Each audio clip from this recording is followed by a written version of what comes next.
Quisiera en esta noche poder invitarles a considerar la palabra del Señor en Éxodo capítulo 27. Leeremos allí 6 textos. Éxodo capítulo 27 para aquellos que quieran tomar nota. Ahí ya está desplegado el texto, muchas gracias.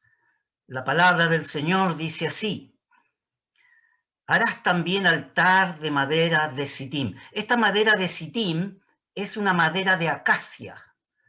Esta madera de acacia es una madera incorruptible, vale decir, es una madera que dura en el tiempo, no se afecta con la lluvia o la humedad. Es una madera muy resistente. La madera de sitín es una madera de acacia. Entonces la Escritura dice: harás también altar de madera de acacia, de 5 codos de longitud. No olvidemos que un codo, por lo general, va desde el codo hasta la punta aquí del palmo, y por lo general es tomado como 50 centímetros. Entonces, la instrucción es clara: harás también altar de madera de acacia, de 5 codos de longitud. 5 codos son 2,5 metros. O sea, la longitud de este altar es de 2,5 metros, y de 5 codos de anchura. O sea, también la anchura es exactamente igual que la longitud. O sea, es un cuadrado de 2,5 metros. Será cuadrado el altar y su altura de 3 codos, es decir, la altura era de 1,5 metros, 3 codos, tomando el codo de 50 centímetros. Texto 2. Y hará sus cuernos a sus 4 esquinas. Los cuernos serán de lo mismo, o sea, de madera de acacia, madera de sitín, y lo cubrirás de metal. Este metal es el bronce. No olvidemos que el bronce tiene la cualidad de ser estaño con cobre, la aleación de estaño con cobre. Este bronce es un material incorruptible, no se corrompe. Así que todo esto es figura realmente. Hará los cuernos a sus 4 esquinas, los cuernos serán de lo mismo, de madera de acacia, y lo cubrirás de bronce o de metal. Texto 3. Harás también sus calderas para echar su ceniza, y sus paletas, y sus tazones, y sus garfios, y sus braseros. Harás todos sus vasos de metal o bronce. Y le harás un enrejado de metal de obra de malla, y sobre el enrejado harás 4 anillos de metal a sus 4 esquinas. Texto 5. Y lo has de poner dentro del cerco del altar abajo, y llegará el enrejado hasta el medio del altar. Harás también varas para el altar, varas de madera de sitín, o sea, de acacia, las cuales cubrirás de metal, o sea, de bronce. Muy bien. También leamos, por favor, Levítico, en el Antiguo Testamento, el libro de Levítico, el capítulo 4. Leeremos allí algunos textos, del 1 al 4. Levítico, capítulo 4, leeremos del 1 al 4, y después el texto 17 y 18. La palabra del Señor dice así: y habló Jehová a Moisés diciendo: habla a los hijos de Israel diciendo: cuando alguna persona pecare por yerro en alguno de los mandamientos de Jehová sobre cosas que no se han de hacer, y obrare contra alguno de ellos, si sacerdote ungido pecare según el pecado del pueblo, ofrecerá a Jehová por su pecado que habrá cometido un becerro sin tacha para expiación. La palabra expiación aquí significa para cubrir, para poder quitar, para poder borrar. Texto 4. Y traerá el becerro a la puerta del tabernáculo del testimonio delante de Jehová, y pondrá su mano sobre la cabeza del becerro, y lo degollará delante de Jehová. Texto 17. Y mojará el sacerdote su dedo en la misma sangre, y rociará 7 veces delante de Jehová hacia el velo. y de aquella sangre pondrá sobre los cuernos del altar que está delante de Jehová en el tabernáculo del testimonio, y derramará toda su sangre al pie del altar del holocausto que está a la puerta del tabernáculo del testimonio. El altar de bronce, el cual hemos leído, de madera de acacia, cubierto por metal que es el bronce bruñido. De nuestro tema estamos considerando la consagración de los sacerdotes creyentes en Cristo en el Nuevo Testamento. Pero para poder considerar este tema de cuál es nuestra participación como sacerdotes en Cristo, lo que hemos hecho es introducirnos dentro del estudio del tabernáculo. Ustedes recordarán de que tenemos la primera parte que hemos trabajado es que nuestros sacerdotes lo hemos consagrado a la puerta del tabernáculo. Vimos las veces pasadas, vimos cómo Aarón y sus hijos fueron bañados, fueron vestidos con vestiduras preciosas para su honra y hermosura, y fueron ungidos con aceite.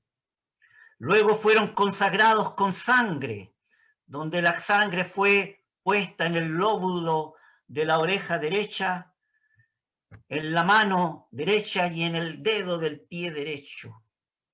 Y también vimos de que sus manos fueron vaciadas cuando ellos confesaron sus males sobre la cabeza de los animales que fueron ofrecidos, los becerros y los carneros, donde las manos fueron vaciadas.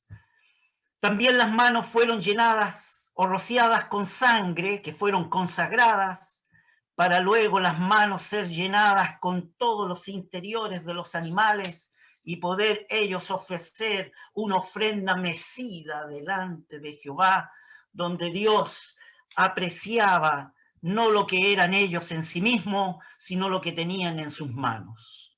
En otras palabras, ya hemos visto que tenemos nuestros sacerdotes del Antiguo Testamento consagrados, listos para poder ejercer su sacerdocio santo allí en este tabernáculo de reunión. Figura, tal como leíamos en la primera parte del devocional, del tabernáculo celestial que está en los cielos.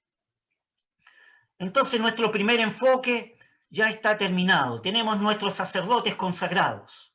Ahora veremos nuestro segundo enfoque, es decir, nos introduciremos dentro del tabernáculo y veremos el camino de los sacerdotes dentro de cada uno de los oficios que realizaban en este tabernáculo de reunión. Y el primer objeto que nos encontramos al llegar a la puerta, el primer objeto que podemos tener es este altar de sacrificio, que se llama también el altar de bronce o de metal, o el altar de los holocaustos. En este altar el fuego ardía constantemente, permanentemente. Vamos a ver aquí una figura donde este fuego ardía completamente, constantemente, permanentemente. Este fuego estaba ardiendo en este altar. Si hay algo que me emociona, hermanos, si hay algo que detiene mi imaginación, es el hecho de que al considerar este altar, estoy frente a la cruz de Cristo. Por lo tanto, cabe una reflexión aquí. El mandamiento que el Señor dio a su siervo en la antigüedad: quita el calzado de tus pies, porque el terreno que estás pisando es santo. Y ciertamente que es así. Existe una diferencia fundamental entre el sacrificio de Cristo y el sacrificio de los cristianos del día de hoy. Cristo se ofreció a sí mismo en un sacrificio que, como vemos en todo el Nuevo Testamento, es final y no necesita repetición. Por esta razón el creyente en Cristo no es exhortado en ninguna parte de la Escritura a presentar sacrificios redentores. Los sacrificios que se piden al cristiano del día de hoy del Nuevo Testamento son sacrificios espirituales. Todo lo que estudiamos de estas ceremonias es que eran figuras y tipos de la sustancia. Y la sustancia es la gloria de Cristo, la gloria de su muerte en la cruz. Estudiamos el tabernáculo terrenal porque este es una figura del verdadero tabernáculo que está en el cielo. Este tabernáculo terrenal es el mayor de todos los tipos de Cristo que aparece en el Antiguo Testamento. Y no estudiamos las tareas de los sacerdotes del Antiguo Testamento porque nosotros tengamos que repetirlas, sino que las estudiamos porque ahora tenemos que desplegar nuestras almas hacia la gloria de Cristo. Tenemos que desplegar nuestras almas hacia la plenitud que Él hizo en su sacrificio en esa cruz del Calvario. Esta gloria y esta plenitud es aquella de la cual aquel servicio sacerdotal del Antiguo Testamento era nada menos que una sombra. Veamos entonces el primer punto de nuestro estudio. Veremos el concepto de sacrificio. ¿Cuál es el concepto del sacrificio aquí en el Antiguo Testamento? El primer concepto vinculado con un sacrificio en la Escritura es que trae la idea de traer algo cerca. La idea es de presentar un sacrificio a Dios. Es más frecuentemente expresada por el concepto de traer cerca algo. Aquello que es traído cerca. Esto es lo que indica el texto masorético hebraico en el texto original. Todo acercamiento de la criatura de Dios tiene que tener como fundamento un sacrificio. Y el vocablo hebraico para ofrenda, fíjese que significa venir más cerca. O en otras palabras, aproximarse. Ese es el vocablo hebraico en el Antiguo Testamento de ofrenda. Venir más cerca o aproximarse.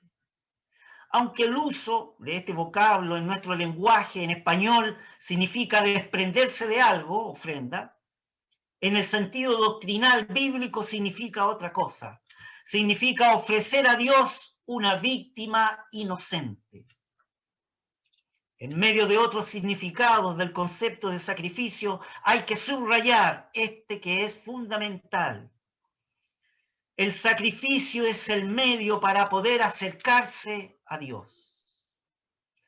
Notemos, queridos hermanos y hermanas, que los israelitas tenían que ofrecerlo a la puerta del tabernáculo tal como lo estamos viendo aquí en esta figura representativa. El israelita piadoso no podía pasar de la puerta de entrada de este tabernáculo si no venía con un sacrificio. Por lo tanto, el sacrificio es el medio para poder acercarse a Dios. Notemos que los israelitas tenían que ofrecerlo aquí, a la puerta del tabernáculo. No podían pasar de la puerta si no venían con un sacrificio. Tenían que ofrecerlo allí, en la puerta del tabernáculo, reconociéndose indignos de entrar, a no ser que sea mediante un sacrificio. La primera parte del libro de Levítico instruye a los hebreos sobre cómo acercarse a Dios. Este libro, Levítico, que debe estudiarse junto con la carta a los hebreos, se llama un manual de adoración. Después de la caída, los hombres comenzaron a adorar mediante un sacrificio a Dios, en reconocimiento que lo habían recibido todo de Dios como criatura, pero también en reconocimiento que lo habían perdido todo como pecadores. Aquí la idea central de los sacrificios es que la persona traía cerca su ofrenda. Se acercaba a Dios mediante un sacrificio. Podríamos preguntarnos entonces, ¿cuál es la necesidad de los sacrificios? El hombre moderno de igual manera que el del pasado debe ser enseñado cuál es el sentido de los sacrificios. El sacrificio era necesario por una cosa. ¿Por qué? Porque el pecado es una realidad y el sacrificio era necesario, porque la santidad de Dios también es una realidad. Este punto es fundamental en la Biblia. La cosa más grande que la Escritura revela es el carácter de Dios. Muchos podrían decir que es importante que la Escritura revele el futuro, escatológicamente, ciertamente que sí. Es importante que revele la voluntad de Dios para con nosotros, su pueblo, ciertamente que sí. Pero lo más grande que la Escritura revela es el carácter de Dios. Revela cómo es Dios. Y Dios desea perdonar a sus criaturas, pero no puede pasar por alto indefinidamente nuestra condición, nuestro pecado. La justicia de Dios tiene que ser satisfecha. Y mediante los sacrificios, Dios estaba enseñando cómo su santidad tiene que ser honrada. Estos sacrificios muestran que Dios es un Dios misericordioso, lento para la ira y grande en misericordia, como dice la Escritura. Pero la justicia divina brilla en estos sacrificios, no menos que sus misericordias. Tenemos también que además que ver que los sacrificios son como una provisión de Dios. Toda la vida del tabernáculo estaba basada en los sacrificios, enfatizando que antes que nada están los derechos divinos, antes que nada está satisfacer el carácter de Dios. En estos sacrificios van juntas la justicia y la misericordia. La justicia, porque tiene que recibir una satisfacción. La majestad del trono de Dios tiene que ser sostenida. Y el Antiguo Testamento enseña que el hombre, para poder acercarse a Dios, no podía hacerlo con las manos vacías. Y encontramos en el Nuevo Testamento, apreciados y queridos hermanos, que el Nuevo Testamento enseña que podemos acercarnos a Dios. ¿Por qué? Porque no venimos con las manos vacías, presentamos el don de Dios, que es su propio Hijo amado. Así el Evangelio enseña que la justicia de Dios demanda que la misericordia de Dios es la que provee. Podríamos preguntarnos por qué es importante destacar que los sacrificios son la provisión de Dios. La verdad es que no hacemos sacrificios para mover el corazón de Dios. Y esto es fundamental. Los sacrificios no hacían a Dios más misericordioso. ¿Por qué?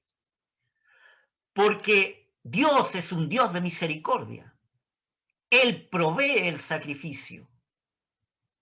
Fíjese que mucha gente hace sacrificio.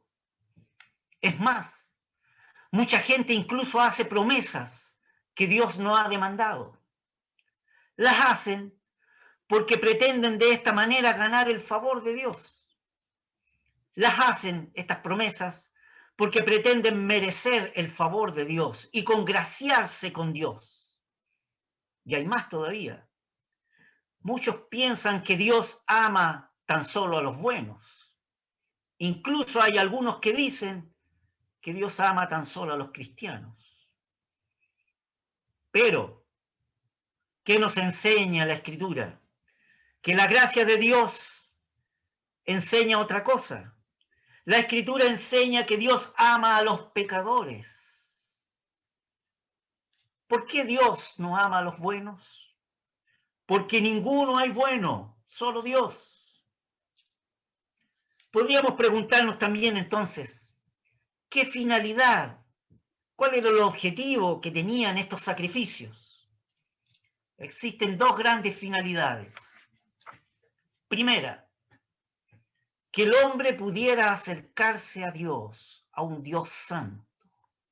Segunda, que ese Dios santo pudiera habitar en medio de gente pecadora. Y aquí estamos ante un gran propósito del Señor y de Dios. Tal como dice en Apocalipsis 21:3, he aquí el tabernáculo de Dios con los hombres, y Él morará con ellos, y ellos serán su pueblo. Ese es el deseo en el corazón de Dios. Entonces la finalidad de los sacrificios es para que Él pudiera habitar en medio de gente pecadora como nosotros. Hay otro aspecto que subrayar aquí. Es que muchos sacrificios del Antiguo Testamento señalaban a uno solo que sería ofrecido posteriormente en el Calvario. De todos los sacrificios, de todos estos sacrificios, podemos aprender entonces algunas lecciones. Primera lección. El pecador tiene que entenderse con un Dios santo. Esa es la primera lección que podemos obtener de estos sacrificios, prefigurados en el Antiguo Testamento del gran sacrificio que hizo el Señor una sola vez y para siempre. El primer objeto que aparece después de la entrada en el tabernáculo es el altar de bronce o el altar de metal, como hemos estado considerando. En el lado norte del altar se hacían los sacrificios. ¿Por qué en el lado norte? Primero, porque Cristo fue crucificado en el lado norte de Jerusalén. Notable coincidencia, ¿verdad? Segundo, el altar nos habla de juicio. Y siempre el juicio para el pueblo de Israel siempre vino desde el norte. Entonces siempre los sacrificios tenían que ser realizados en el lado norte del altar. En el lado norte del altar. Allí en este altar, algunos de los animales muertos eran quemados y por lo tanto eran reducidos a cenizas. Este altar es un símbolo de la cruz. Este altar constituye un paso esencial de todo hombre, de todo ser humano, porque allí y solo allí el pecador puede ver sus pecados reducidos a cenizas. El asunto del pecado tiene que ser resuelto en primer lugar. En este altar el fuego ardía constantemente. Y hay un detalle fundamental en la escritura aquí en Levíticos 9:24, podríamos leerlo. Levítico 9:24, que dice así: y salió fuego de delante de Jehová y consumió el holocausto y los cebos sobre el altar, y viéndolo todo el pueblo, alabaron y cayeron sobre sus rostros. El fuego que ardía constantemente en este altar era un fuego que vino de Dios. ¿Qué significa esto? Que de Dios vino la aprobación, haciendo descender fuego del cielo que consumió ese holocausto y los cebos que habían sobre ese altar. El sacrificio era renovado día tras día. Y aquí Dios estaba enseñando a su pueblo que Él estaba siempre dispuesto a aceptar sus ofrendas. El altar es el objeto más prominente del tabernáculo. Es el primero que aparece y es el más grande de todos en porte. ¿Cuál es la enseñanza entonces? El hombre en el día de hoy tiene que enfrentarse primeramente con la cruz de Cristo. No puede vivir una vida cristiana más allá del altar de bronce si es que no se ha encontrado con este altar. Ninguno puede vivir una vida cristiana en el día de hoy si es que no se ha arrodillado ante la cruz y la obra de Cristo como su Señor y Salvador. Nadie puede decirse que es cristiano si es que no ha recibido a Cristo en su corazón. Si es que Él no se ha encontrado con la cruz de Cristo. Hay una segunda lección que podemos considerar aquí. Fíjese, es que Dios ha descendido hasta el nivel del hombre pecaminoso.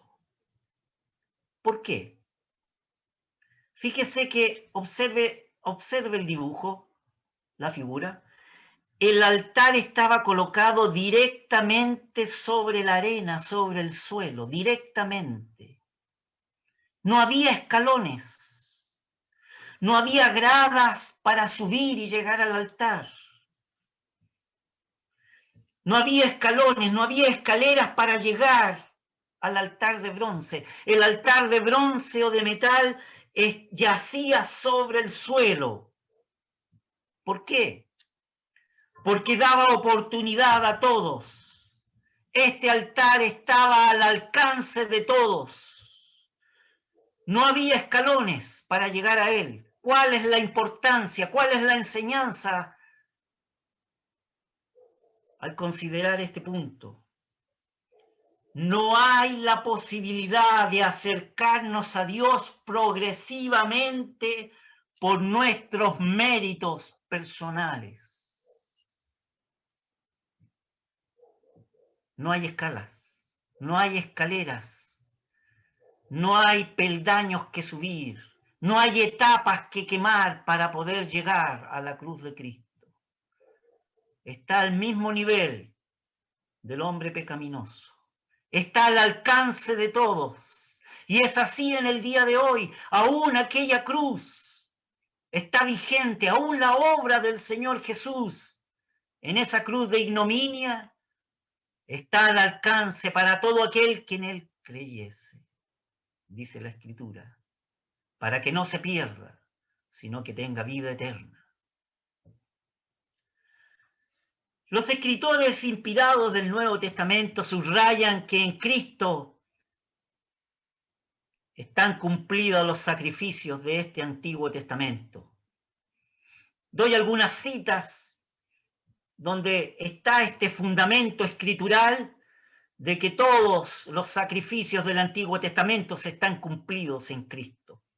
Los voy a mencionar, los textos, porque por la extensión y por la hora nos es imposible poder analizar y meditar cada uno de ellos. Pero para aquellos que quieran tomar nota, les dicto los textos que apuntan hacia el sacrificio de Cristo. Hebreos 9 del 1 al 10, Hebreos 10 del 1 al 12, Romanos 3, 25, Romanos 5, el texto 6 al 8, Romanos 8, 3, Efesios 1, 7, Efesios capítulo 2, texto 13, Efesios 5, texto 2, Efesios capítulo 5, texto 12, Primera Corintios 15, Primera de Juan 1, 29. Todos estos textos apuntan al sacrificio de Cristo y subrayan de que en Cristo tienen cumplimiento todos estos sacrificios que están aquí en figura en el Antiguo Testamento. Según el ritual del Antiguo Testamento, Hemos leído que no cualquier animal servía para el sacrificio. Se seleccionaba una víctima sin defecto. Las condiciones del perdón que Dios quiere otorgar no las fija el hombre. Estas condiciones las fija Dios. Y es así aún en el día de hoy. No es el hombre el que fija las condiciones para poder ser perdonado delante de Dios. Estas condiciones las ha fijado Dios en su Escritura. Por medio de la fe en Cristo, dice, la cual es locura para los griegos y tropiezo para los judíos. Es locura para el hombre gentil, que no es judío, y es tropezadero para el judío del día de hoy. Las condiciones del perdón no las fija el hombre, estas condiciones las fija Dios. Aquí hay en estos animales sin defecto dos grandes ideas. La primera, solo lo mejor es digno de ser ofrecido a Dios. ¡Qué lección, hermanos! ¡Qué lección tenemos aquí! Mi responsabilidad se mide según mi privilegio. No podemos dar a Dios más de lo que tenemos. No podemos dar a Dios menos de lo que tenemos. Pero siempre, siempre tenemos que dar a Dios lo mejor que tenemos. Fíjese que ahí hay una anécdota en 2 Samuel. Búsquela usted después, tranquilamente en casa. David se encuentra lejos de Israel, en un reino de un señor que se llama Arauna. Y David, el rey David, desea hacer un sacrificio a Jehová. Entonces Arauna, el señor de ese reino, le dice, aquí tienes todos los animales para tu sacrificio, tómalos, los que quieras. Y David expresa en su corazón, ¿cómo voy a ofrecer a Dios un sacrificio que no me cueste nada? Nada. No podemos dar más de lo que tenemos. No podemos dar menos de lo que tenemos. Pero siempre, hermanos, siempre tenemos que ofrendar a Dios lo mejor que tenemos. Como segundo punto, este animal que se ofrecía aquí a la puerta del tabernáculo, que es perfecto, sin defecto y sin mancha alguna. Ese es el segundo punto. ¿Por qué? ¿Por qué este animal tenía que ser perfecto, sin defecto y sin mancha alguna? Porque este animal prefiguraba la pureza de Cristo, inmaculada de nuestro Señor. Eso es lo que prefiguraban estos animales. Tenemos un segundo punto importante que tratar en esta noche. Hemos leído en Levítico 4, en que vemos cómo el israelita piadoso ponía las manos sobre la cabeza del animal. Cuando un israelita pecaba por yerro delante de Dios, y aun cuando el sacerdote consagrado pecaba delante de Dios, tenía que traer un becerro sin mancha, perfecto, a la puerta del tabernáculo. Y este israelita piadoso tenía que poner sus manos sobre la cabeza del animal. Fíjese que en este acto de imposición de manos sobre la cabeza del animal a la puerta del tabernáculo hay que destacar tres ideas fundamentales. La primera idea es la idea de la identificación. Fíjese, estimado hermano, que este animal iba a ser muerto, pero antes el que lo ofrecía a la puerta del tabernáculo, el judío piadoso, el oferente, se identificaba a sí mismo con esta criatura viviente que habría de ser muerta. ¿Por qué? Porque él también quedaría identificado con el animal que moría.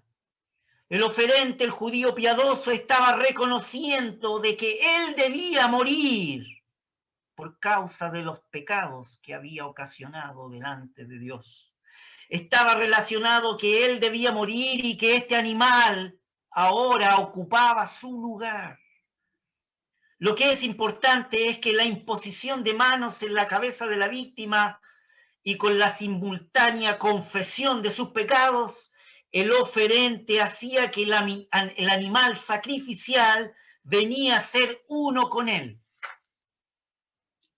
¿Por qué es importante este concepto? Fíjese, porque todo el Nuevo Testamento subraya que la unión del creyente con Cristo en la cruz y en la resurrección es la identificación que tiene que tener el creyente del día de hoy con su Señor, con Cristo. Por este acto tan expresivo de poner las manos sobre la cabeza de la víctima, la ofrenda y el oferente se hacían uno solo. Se identificaban de igual manera el uno con el otro. En el sacrificio del holocausto, esta unidad hacía agradable a los ojos de Dios para aquel que lo ofrecía. Aquí hay algo maravilloso, estimados hermanos, hermanas. Hay una figura preciosa de Cristo. Fíjese que el pecador es aceptado según el valor infinito de su ofrenda. El Padre nos ha aceptado no por lo que usted y yo somos. El Padre nos ha aceptado no por lo que somos ahora ni por lo que seremos en el futuro. El Padre Celestial nos ha aceptado delante de Él, sino porque nos ha hecho aceptos en su Hijo amado, como dice Efesios 1:6. Somos aceptos en el amado. La aceptación de mi alma está fundada en nada de lo que yo soy en el día de hoy. La aceptación de mi alma delante de Dios está fundada en nada de lo que haga yo hoy. La aceptación de mi alma está fundada en nada de lo que yo haga después en el futuro. La aceptación de mi alma delante de Dios está fundada solo por el mérito infinito de la ofrenda del Señor Jesús en esa cruz de ignominia, en esa cruz del Calvario. Qué maravillosa porción tenemos aquí en la Escritura. Hay una segunda idea con respecto a la imposición de manos que hacía el oferente sobre el animal. Está la noción de transferencia o la noción de imputación del pecado. Cuando el judío piadoso ponía las manos sobre la cabeza del animal, consistía no en un breve toque, no es que lo tocaba, sino que el oferente tomaba sus dos manos y la oprimía sobre la cabeza del animal fuertemente, o el sacerdote en algunos casos. Se apoyaba firmemente sobre el animal presionándolo. Y aquí yace la idea fundamental de que el oferente, el que ofrecía este sacrificio de este animal, transmitía a la víctima su indignidad y su culpa, orando mientras presionaba con sus manos la cabeza del animal, confesando sus pecados. Aquí encontramos otro título que, conforme a las Escrituras, se le da al altar de bronce. También podríamos llamar este altar el lugar de la transferencia, porque es figura de la cruz, que también es un lugar de transferencia. Allí, la culpa del oferente es transmitida a su ofrenda. Y en cambio, la excelencia de la víctima es atribuida al oferente. El mérito de la víctima es atribuida a aquel judío piadoso que ofrecía a esa víctima. Oh, queridos hermanos, oh, queridos apreciados hermanos y hermanas, aquí nos estamos aproximando a una visión profunda de la cruz. Notemos otro detalle más que la Escritura nos señala. El propio israelita tenía que matar a este animal. Por lo general, el sacerdote le pasaba el cuchillo y después de él identificarse y de transferir su culpa al animal, y a su vez el animal transfería la perfección, él mismo tenía que tomar el cuchillo y degollar al animal. El oferente que había pecado y tenía que matar el animal, en ese caso quedaba claro de que era el responsable, era el judío piadoso allí, era el responsable de por qué moría este animal inocente. Y este animal moría por causa de su pecado, de su indignidad, de su maldad. Hay una tercera idea, apreciados hermanos, acerca de la imposición de manos que se hacían sobre el animal. El hombre que ha caído en pecado, se requería que fuera un hombre el sustituto de un pecador, del pecador.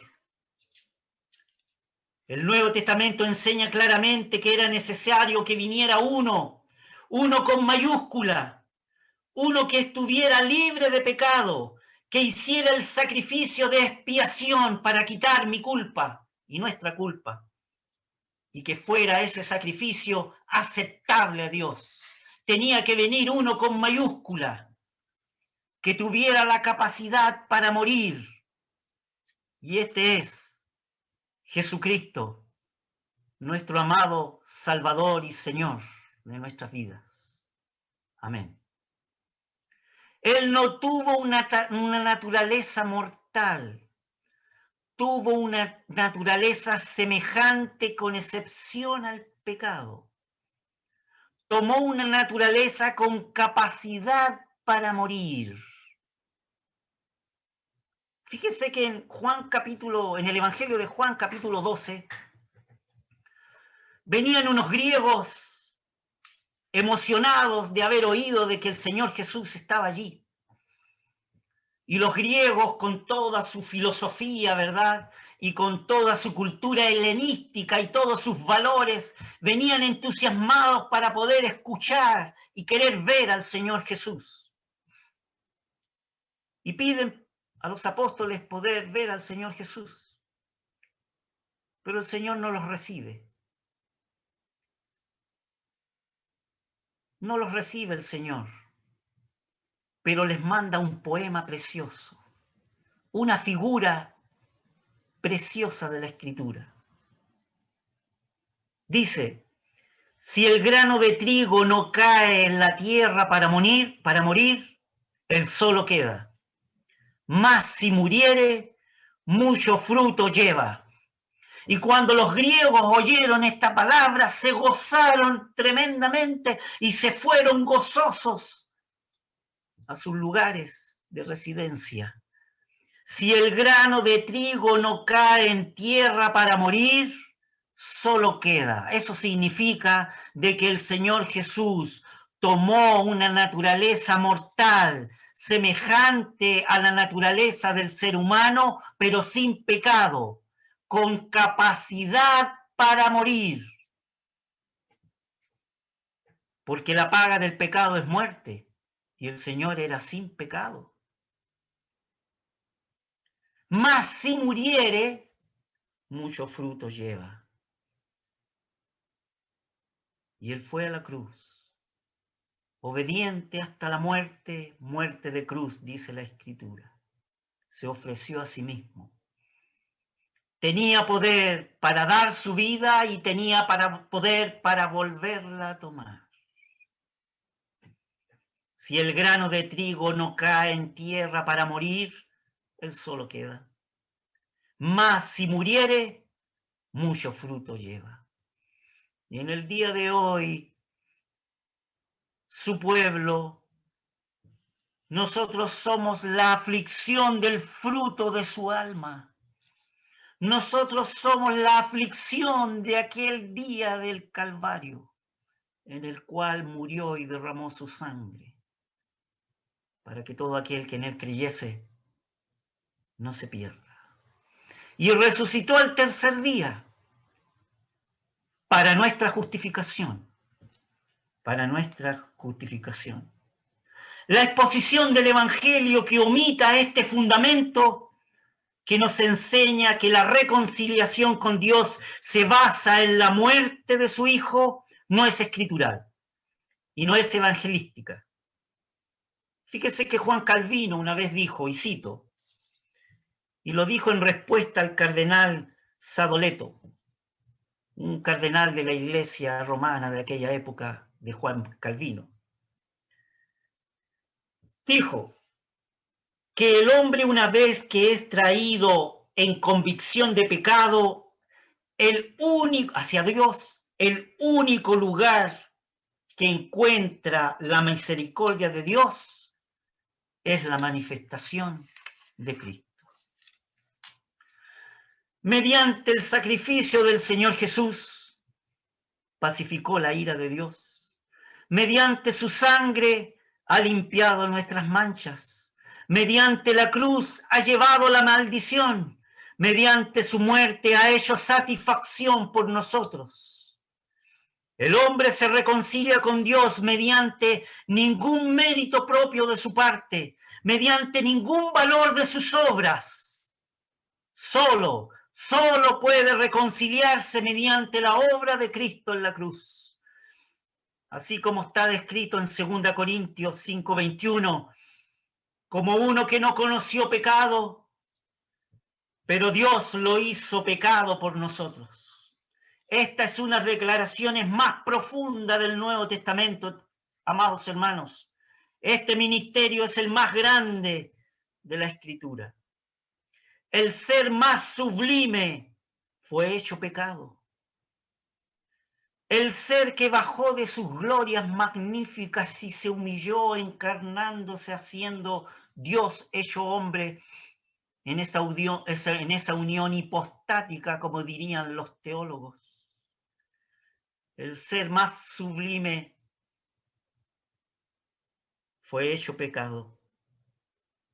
Notemos que Pablo, el apóstol, no dice, no enseña que el Señor fue hecho pecaminoso, ni que fuera hecho pecador, sino que la Escritura dice, fue hecho pecado.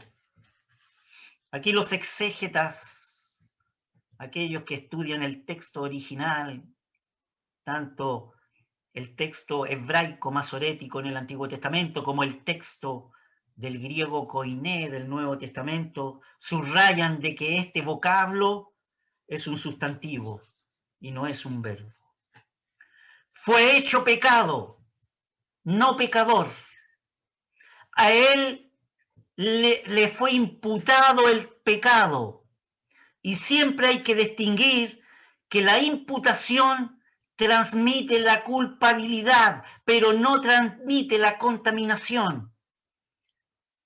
Le hizo el Señor Jesús en esa cruz del Calvario, le hizo Dios legalmente a él culpable, pero no lo contaminó.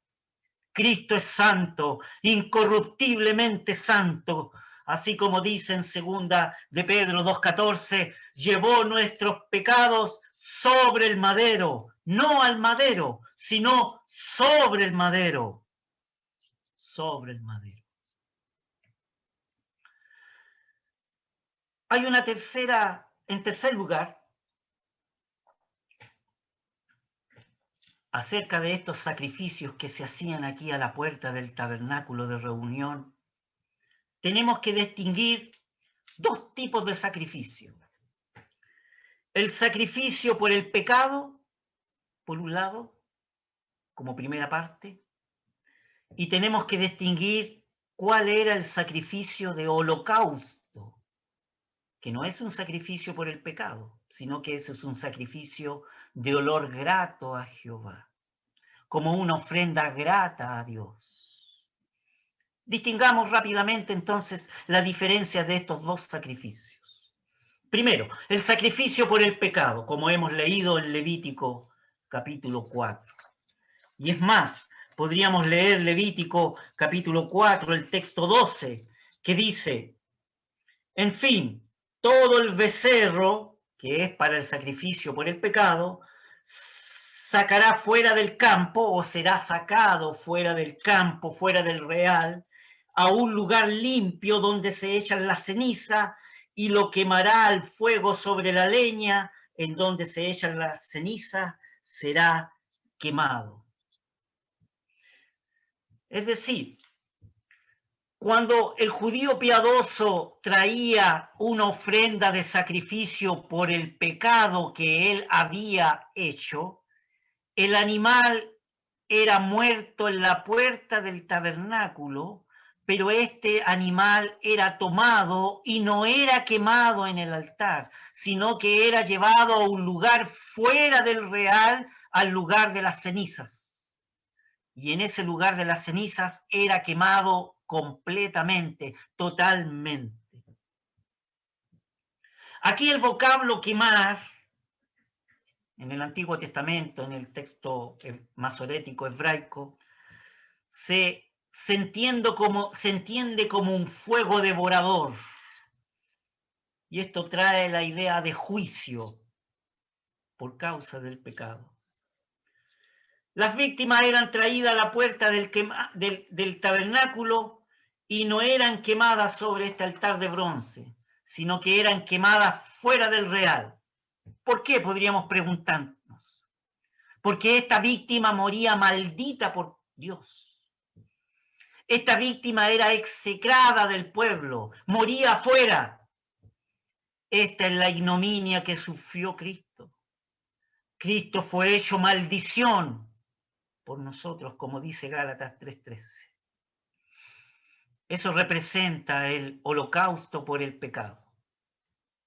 Veamos ahora el segundo punto, eso representa el sacrificio por el pecado. Pero ahora veamos el sacrificio de holocausto.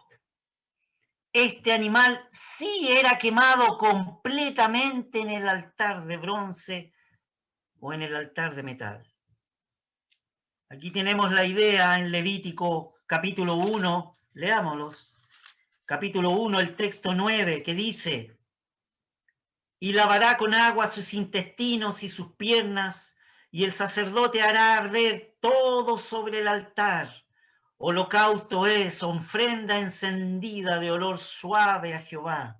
El texto 13 del mismo capítulo, y lavará sus entrañas y sus piernas con agua, y el sacerdote lo ofrecerá todo, y harálo arder sobre el altar. Holocausto es ofrenda encendida de olor suave a Jehová. Y el texto 17, y lo henderá por sus alas, en el caso de que sea una paloma o palomos, mas no la dividirá en dos, y el sacerdote la hará arder sobre el altar, sobre la leña que estará en el fuego. Holocausto es ofrenda encendida de olor suave, oh Jehová. Hemos de identificar entonces que el holocausto era una ofrenda de olor grato a Dios, porque la víctima venía no como pecador, la víctima venía como un adorador. Y cuando colocaba las manos sobre el animal que era para el holocausto, le era transferida, ¿no es cierto?, la perfección de la víctima hacia él. Él se identificaba, el oferente, con la perfección de este animal que era sin tacha y sin defecto. Tal cual como en el día de hoy nos identificamos en la perfección de la persona amada del Señor Jesús. Y el vocablo aquí, quemar, en el altar, no es el mismo vocablo en el original, en el texto hebraico masorético, que cuando era quemado afuera por juicio, en aquel lugar de cenizas, cuando el animal era para expiación del pecado, sino que aquí el vocablo quemar significa quemar como incienso. Es como quemar un incienso, es decir, quemar una cosa en la cual da un olor fragante como el incienso. Y eso es la idea de la aceptación del sacrificio. Por eso la ofrenda del holocausto era una ofrenda agradable a Dios de olor suave. El sacerdote cristiano tiene que tener presente y claramente estos dos sacrificios, que Cristo está prefigurado en estos dos sacrificios. Por un lado, Cristo murió en la cruz del Calvario por el sacrificio, por el pecado. Por un lado, murió en sacrificio por la expiación de nuestro pecado. Y por un lado, la muerte de Cristo muestra llevando el pecado del culpable y muriendo la muerte en lugar del pecador. He ahí el sacrificio por el pecado. Pero por otro lado, Cristo se identifica con el sacrificio de olor grato, del sacrificio del holocausto. Y el sacrificio del holocausto muestra en figura la muerte de Cristo ofrecida en la cruz como una ofrenda grata a Dios el Padre, de un olor suave. Con toda la devoción, con todo el amor y la obediencia que tenía hacia su Padre, que solo el Padre puede escudriñar de lo que había en el corazón de su Hijo amado. Cuando nosotros hemos caído en pecado, en algún yerro que no debemos realizar y pecamos delante de Dios, nos acercamos a la cruz y confesamos nuestros pecados y reconocemos aquella ofrenda una vez hecha para siempre jamás por Cristo Jesús, derramando su sangre que nos limpia de toda maldad. He ahí el sacrificio por el pecado. Pero por otro lado, cuando me acerco para poder adorar, para poder dar gratitud, para poder dar alabanza en mi corazón por lo que Él ha hecho en mi vida, me acerco como un oferente adorador y me identifico con el sacrificio por el holocausto, ese sacrificio de olor grato, dentro del cual en mí no hay ninguna devoción, no hay ninguna obediencia. Sin embargo, me identifico con la devoción con que Cristo tuvo al ir a la cruz y satisfacer la obediencia en amor a su Padre, como dice Efesios 5:2, que se le ofreció, que debemos andar en amor como Cristo se ofreció a sí mismo en olor grato a Jehová. Representativamente, entonces, el primer sacrificio por el pecado lleva mis pecados y Cristo se hace responsable por mi culpa. Y en el segundo sacrificio del holocausto, el Santo de Dios es agradable a Dios y Dios tiene todo contentamiento en él. Oh, estimados, apreciados y queridos hermanos, esta es la gran lección que hemos podido obtener en esta noche por medio de la palabra, de este altar de bronce, de este altar de sacrificios, de este altar de transferencia, de este altar de metal. Que el Señor bendiga su palabra